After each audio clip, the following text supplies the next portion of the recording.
สวัสดีครับพี่น้องสวัสดีครับยินดีเข้าชูช่องอนุนุนนำโขงนะครับเนาะเป็นจังใดเนาะพี่น้องมื้อนี้พอกันในวันที่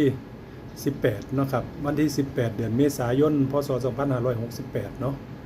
เสาร์วันศุกร์ครับพี่น้องวันศุกร์สุดสัปดาห์เนาะขอให้พี่น้องทุกคนมีความสุขกับสุขกายสุขใจนะครับสุขในจิตสุขในใจเนาะมีความสุขอีหลีอีหลออย่าไปสุขเล่นๆนะครับพี่น้องเด้อ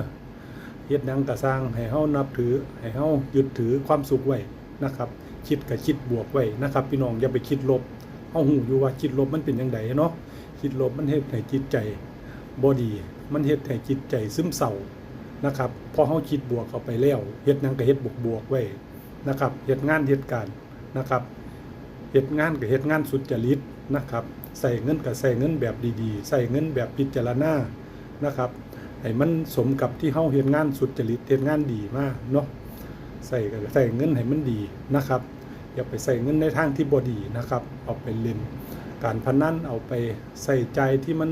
บ่เกิดประโยชน์เนาะเอาหามาส่วนสิหาไม่ได้ให้ส่วนสิหามาได้ก็บางคนก็จนเหงื่อกายแทบกระเด็นเนาะเหนื่อยส่วนสิได้เงินมาแต่ว่าเอาไปใส่ใจแนวที่มันบ่เกิดประโยชน์มันก็บ่ดีนะครับพี่น้องใส่ใจในครอบครัวใส่ใจสิ่งที่มันจำเป็นเนาะกับชีวิตเฮามีหลายเรื่องหลายราวที่เฮาต้องเฮ็ดเนาะครับเพื่อความดีเพื่อความสุจริตของคนดีนะครับอานนท์ลุ่มน้ำโขงก็ทุกมือนี่ก็ดูแลเจ้าของให้ดีเท่านั้นล่ะพี่น้องเพราะว่าเฮาอยู่ในช่วงเวลาที่อายุหลายแล้วเนาะจำเป็นต้องดูแลตัวเจ้าของสิไปสิมาสิเดินทางสิขับรถขับลาสิย่างสิเลียนเพราะว่าสิเฮ็ดกิจกรรมส่วนตัวอะไรก็สร้างเฮาก็ต้องคำนึงถึงร่างกายเฮาพร้อมเนาะเพราะว่าเฮาอายุหลายแล้วจำเป็นต้องระมัดระวังนะครับพี่น้องบ่ว่าจะเป็นยืนเดินนั่งนอนเนาะให้ระมัดระวังเด้อ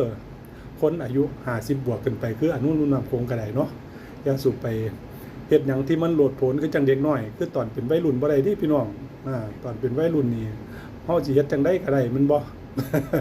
ตอนเป็นวัยรุ่นนี่ยกน้ำหนักยกหนัก50กิโล100กิโลเนี่ยโอ้ก็ทรงเบิงเลยดิพอถ้าเฮาอายุหลายแล้วนี่ยกบ่ขึ้นพี่น้องเอ้ยเนาะต้องอาศัยลูกหลานต้องอาศัยคนที่เขามีกำลังเหนือกว่าเนาะจังได๋นุ่นนำโขงก็ฝากคลิปนี้เด้อพี่น้องฝากคลิปYouTube นะครับอนุนำโขงของว่าจะเฮ็ดใหม่หักยางใหม่เนาะเพื่อจะได้สื่อสารกับพี่น้องทาง YouTube ลูกๆหลานๆเพื่อนๆฝูงทุกคนเนาะจะได้ติดตามรับฟังจาก YouTube ของอนุนำโขงสวัสดีครับ